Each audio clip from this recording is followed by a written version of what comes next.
Hi,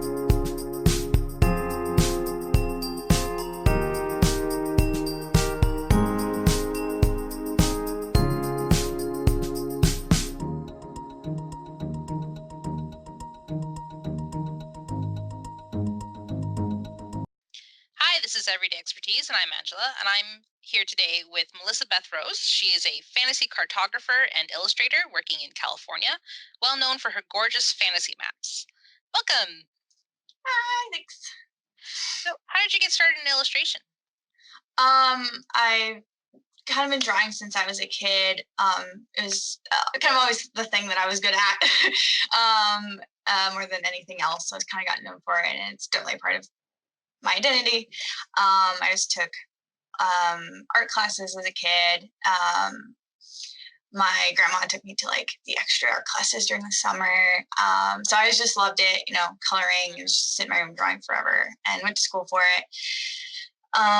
So yeah, and I've always loved storytelling. And then illustration is a good way to do put those together. So yeah, like I That's cool. Yeah. How did you get into making fantasy maps specifically? It's actually a more recent thing. Probably last more than 6 months now, 7 or 8 months, where I've done it seriously. But I loved doing it as a kid. I would like make up my own stories and, of course, draw maps for them. And I loved doing it for school projects. My mom showed me how to coffee dye and set things on fire and rough up the edges. And that's really fun. And yeah, and just like a few months back, I was like kind of working on my illustration portfolio. I'm like, oh yeah, I like to do maps. I should like throw a couple of those up and see, just tell people I do maps. Maybe some people want maps. And like the response was really, I had a really good response from it, much more actually than my other illustration, which I put so much time and effort into. But there's so many transferable skills from that. Like if you can draw, you can draw maps. You just kind of have to learn the map language. But I already knew a lot of it from, I don't even know where I absorbed it. Maybe school, and I love Tolkien and Tolkien maps. I would pour over them during junior high and just like stare at them and try and learn Elvish from the door and Melon, Yeah. So yeah, it's weird. Yeah, I got such a strong response to maps, and people need maps, and not everyone knows kind of the language of maps. And I do think I bring the storytelling aspect. I have tried to do comics, and having a nice line, expressive line that I can bring to it. And I love kind of pushing illustration, pushing the boundaries between illustration and maps, where I can put some perspective in it, where some other people don't know how to do that. Things like that. So it's really fun. So yeah, so it's I got a lot stronger response for maps. So hey, well, why not then, eh? Yeah, let's go for it. So you've actually done so you do this under sort of the name Melrose Maps. Yeah, and I think you've done well enough with it recently that you've getting commissions. Yes, yeah. Immediately got a number of commissions. I'm not paying my bills yet, but working on it. One day. What differs the most for you between doing maps just for yourself and doing maps for other people? That's a good question. Well, obviously, like they have the things that they need in it and want to do, and like I guess it's easier for me to do it for myself because I know in my head what I want, and it's like just having that conversation, the back and forth with people about what they need. And a lot of people don't think about everything that they might want in a map, so sometimes there's a like back and forth of like, hey, here's a sketch I did. Is this kind of what you want? And they're like, oh, actually, I want this over here and this over here. And I didn't really think about it before until I saw it. So you have the person, what I'm for, to draw it, to visualize it, and then kind of get those decisions more finalized, I suppose. Whereas me, I just do it, or sometimes I'll just kind of like go for it and start kind of just making stuff up and just see where it goes for my own stuff, which is fun and a little more relaxing. It's a lot harder with people who especially if it's like actually located in a real place. Mm-hmm. That's a lot more work. So I have to do more research and make sure I'm kind of getting those things up in the correct place. And it takes me a lot longer. So yeah. So you mentioned Tolkien. Any other major influences in your work? Let's see. Tolkien, I definitely love. I first found out about Devin Rue through a Critical Role. I'm a critter, I'm a fan. And I was like, she's doing it. She's making her living making maps. It's amazing. She's great. She's got that like old style and like little tiny details, which I don't do as much. But like just the fact that she's doing it and like people want maps from her. I'm like, well, she's booked up until years from now, so I'm here. Hire me. There's a market, yeah. Yeah. And she's like super talented. And it was like I just started when I realized that kind of maps were kind of a thing. I kind of went out to like research what are other people doing. I'm gonna go follow those people, see what they're doing. I love I don't know her real name, but her Instagram handle is like Misty B. I think there's 3 E's in the B, and she's also super detailed, lovely, gorgeous. She has lovely watercolors. Oh jeez. His handle is Iconic Maps. I think he's in the UK. I love his lines. He does these beautiful borders. And like he has like gorgeous dragons illustrations and stuff like that. Yeah, and then definitely Tolkien and just kind of looking at real old maps. And then, but also just kind of bringing my own, what I want to be in it there, I guess. So, yeah. That's pretty cool. Okay, so this show is very much about process. Can you walk me through the process of making a map, say from when you get the sort of the concept and then to the finished piece? Sure. I definitely start with a sketch. I just do some thumbnails in my sketchbook. I might go through a number of kind of like renditions. Things I think about are, especially when making things for my own work, I think about the overall composition. I want it to look dynamic. I want it to look beautiful. So like even just the shapes of the continents or whatever it is, or like if it's more zoomed in, like how the trees frame it, so it's kind of interesting to look at, is something that's important to me.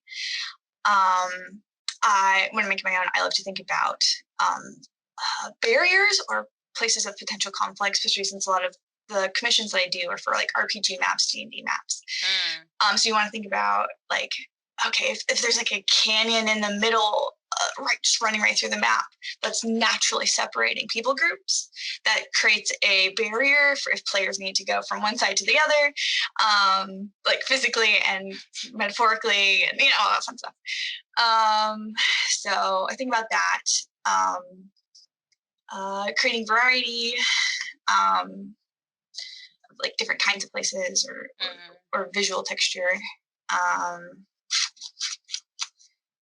So I'll do sketches, kind of plan it out, and then I dye my paper, which is one of my favorite parts of it. I use coffee, or actually I use coffee grounds, and then I wrap those in, like the coffee grounds I used this morning, let it cool down, wrap it on paper towel, and I smear it all over there, let it dry, flip it, let it dry, and I actually tape it down so that it doesn't bubble too much. Yeah.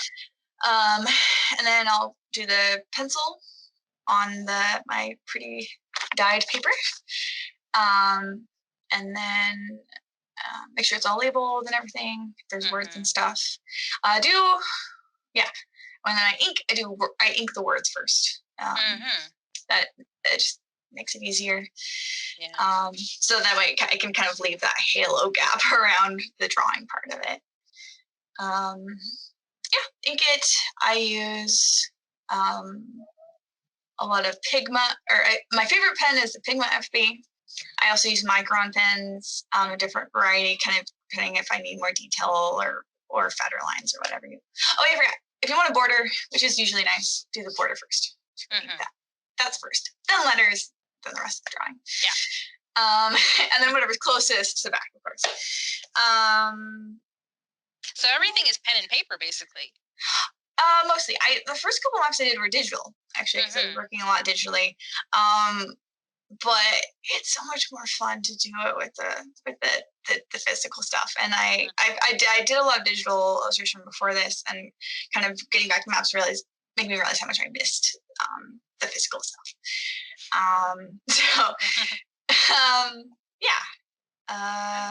So you can write the lines, and then I go back in and I will distress it a little bit more. So I'm like a blade along the edges to get it kind of rough, and I like poke some holes in it, have fun with that. That's cool. Yeah, it's kind of the overall process, and it depends on, like, for commissions, what people want. If it makes more sense to do a digital piece, I will do that. Especially if they think they might need to change it later, which I've had kind of come up. I'm like, okay, let's do digital because that's a lot easier to change. Yeah. Yeah, depends. But some people want the physical one. Yeah. So they can lay that out on the table. Imagine they're really there. Hand it to players. Or my favorite one was a group that they surprised their DM. They stole, or not stole, but took pictures of his maps when he was looking, and then sent it to me so I could use it and make a really big pretty one. Apparently they cried when they got it because it was a surprise. And so it was fun.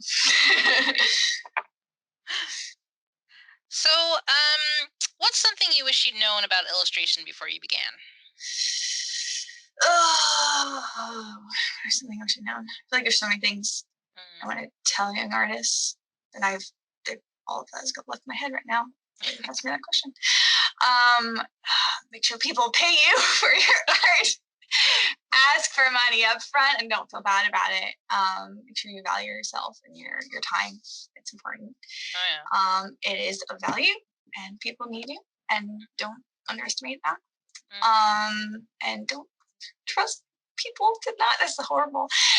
Just ask for upfront, and then you don't have to worry about it. It's an unfortunate truth of creative work, basically. I've been not paid for my art, and it sucks. So don't do it.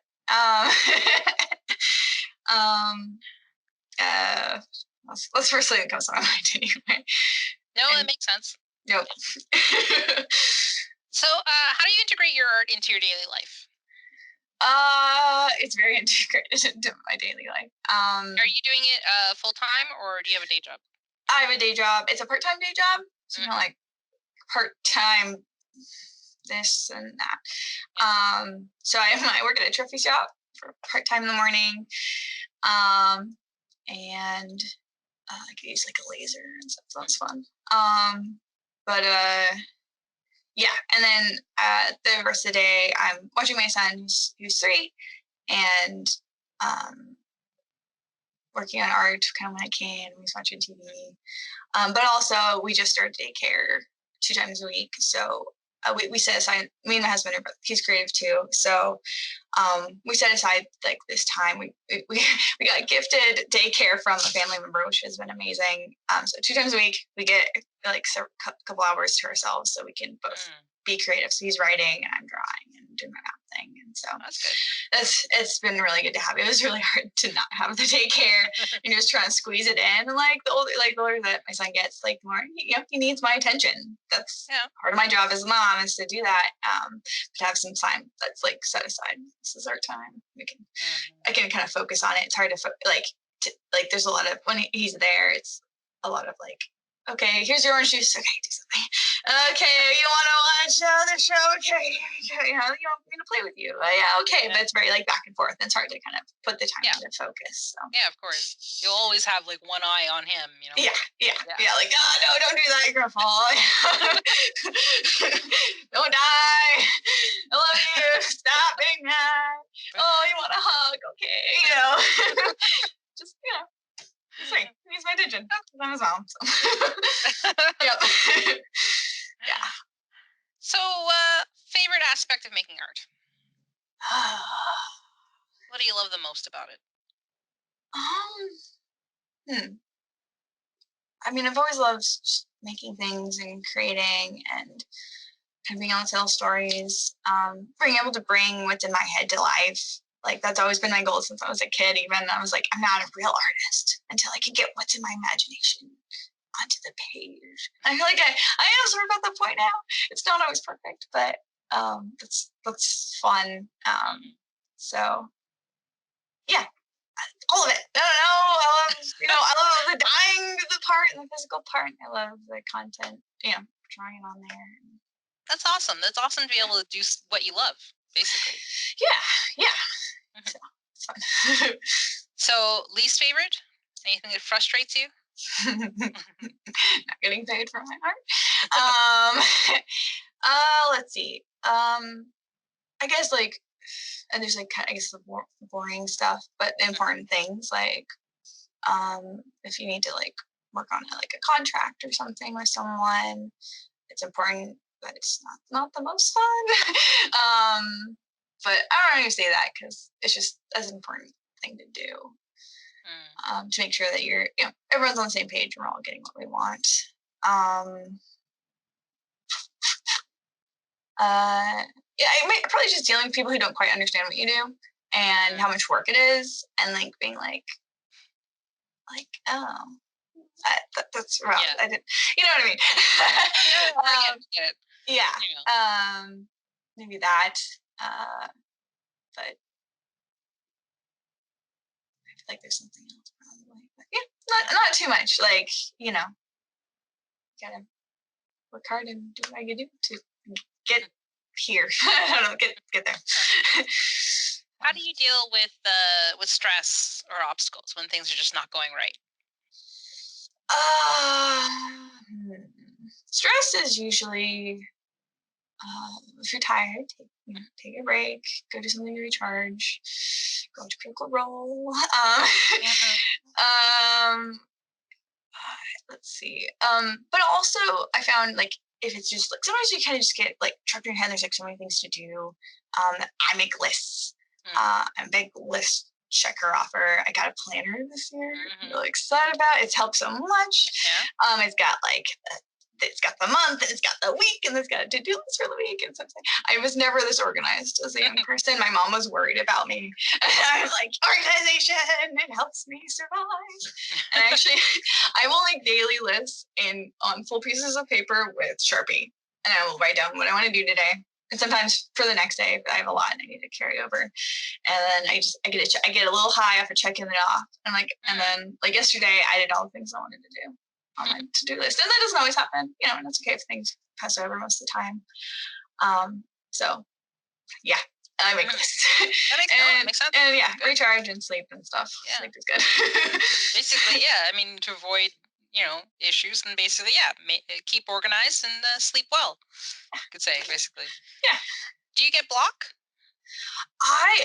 That's a great question because I have a rant on this. I don't believe in artist block. Which I think I'm a rare person for this. I believe that I don't think that the term artist block is helpful. Okay. Because it just feels like this unknown force of fate that's stopping you from creating, and I don't think that's the case. Right. There are reasons why you can't create. Number one, you're probably tired. It's hard to create when you're tired. You need energy. You need creative energy. Sometimes I'll have energy to like go do the dishes or laundry, but I won't have the creative energy. So like kind of knowing yourself for that. Sometimes, like mental health stuff. Like if you're down and depressed, it's gonna be hard to motivate yourself to do it. Like you gotta take care of that maybe, life throws stuff at you. That's it. And like always give yourself lots of time, more than enough time to do whatever project you're doing if you can, because of that, because life's gonna throw stuff at you. You're not gonna feel good a day. Chemical imbalance, I tend to get down when I get off on my birth control because it's literally messing with my hormones. So, I'll have a couple days if I get off, and I'll be like really down on myself, right? So like, I'm like, but I know I've figured that out now. And like, okay, I know I don't feel great right now, but I will in a couple days. I'll be fine and can keep moving. So I feel like there are reasons why you're blocked. The other thing though is there's this thing that a term I found. I forget where it was. Just like it was this great like book that I was reading, Mm. or maybe it's an article. Maybe an article because I love to read about the creative process and all of that from other people. So I start there. Like, okay, if you get it and you get it, maybe I can figure this out. So it's really what you're doing. What you're doing is great. I love this. It's called. There's a term called resistance. Yeah. Which I found much more helpful. Is like sometimes like you have that blank page syndrome, or you're like you're not feeling the project, or there's like maybe reasons why you're like, oh, I was excited for this project, but I'm not anymore. And like, or you just kind of like, or you feel guilty about doing this fun thing instead of doing these things that you feel you need to do that are more important. Yeah, there's a lot of stuff. There's like imposter syndrome and stuff as well. Yeah. That's a big one. Every artist I've ever met has imposter syndrome. Like they're amazing, and they're like, I'm not as good as I could be. I'm like, you're this person I look up to. I don't think that ever goes away. And resistance is that thing, like where you're like, I'm hungry. I'm gonna go get a snack, or I'm like just you keep kind of putting other things in front, and so being aware of that is really helpful. Like okay, it's my daycare time. I need to get started. And I'm like, oh, I can do this shit. Like no, just do it. And then usually once you get started doing, put on the music, have a snack, let's go, and just kind of sometimes you just gotta kind of force yourself to do it anyway. Just keep working. Also, don't like worry about making a crappy thing. We should just, no one makes a perfect thing right off the bat ever. We're always doing sketches. And it's the worst case scenario, you have to redraw it. That's like, but then you just draw more, right? Like, true. Yeah. That seems, maybe it kind of sucks too, but like that's the worst case scenario. And that's really shouldn't be too much, unless like you have a deadline. That really sucks. That's why you always give yourself more time than you need. So I don't know, kind of rant on that, but yeah. No, it makes sense. I mean, I've talked to a few people now about block, and often you have either people get block or they don't get block. They've either they have those periods where they have no ideas, or they're the type of person that has so many ideas that they sometimes don't know which one to pick first. Yeah, that's me. I have too many. I have so many ideas. And I have friends who are like, how do you not have ideas? I have so many. I write them down. There's more in my head. They're always coming out. So I'm definitely on that one. So yeah. And if you're that person who doesn't have ideas spinning out of their heads all the time, just like keep a list or do those artist challenges. There's always things to draw. So yeah, exactly. Yeah. So we've talked about a lot, but do you have any more advice for people starting out in illustration, in fantasy cartography? Oh, I guess fantasy cartography. It helps to learn to draw. But you are literally drawing. There are a lot of great people who do tutorials out there. You can kind of learn like the basics, like use mountains and you don't have to have super strong art skills. I think right off, which makes maps fun. But learning to draw helps. I don't want to say going to school really helped me get much better at drawing, but also college is expensive. So I don't want to recommend that for everyone if that's not actually a good idea. There's also a lot of tutorials online now, like YouTube and stuff. But it does help, I think, to have people giving you feedback in person if possible. Do you find yourself having to say study actual was it topography or how much realism do you think about when you're making maps? It depends a little bit on what I'm doing. For a lot of the ones that are currently up, it's out of my head. But I've also been drawing for so long that I know what things look like. It's already the knowledge of the right line to make and the muscle memory of my hand. It's already there, and I can kind of follow these rules of perspective and how things layer and things like that to kind of bring that to life.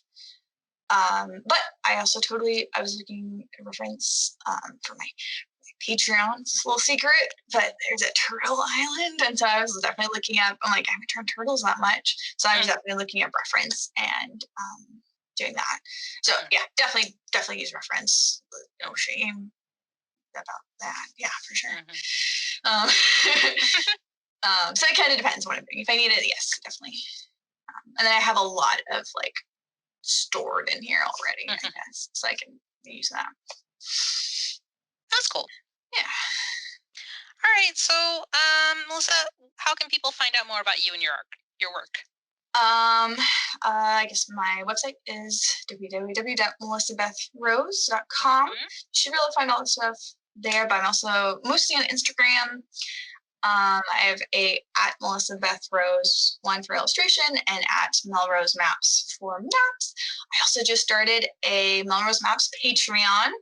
I just have a couple people right now, so I'm definitely looking for more. If you think that you want some consistent map content, it is definitely the best bang for your buck. You get a lot of maps for cheaper.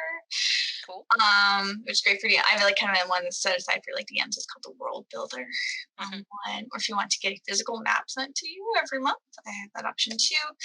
That is patreon.com/Melrose Maps, I believe. We'll have links to all of this in the description of the video below. Cool. So yeah, I think that's mostly it. That's cool. Yep. All right. Thank you, Melissa.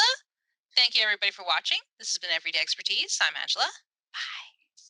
Thanks for watching. We hope you enjoyed this interview. Be sure to share this video with friends and colleagues who may also enjoy this topic. Let us know your thoughts by leaving a comment below or check the description for our social media.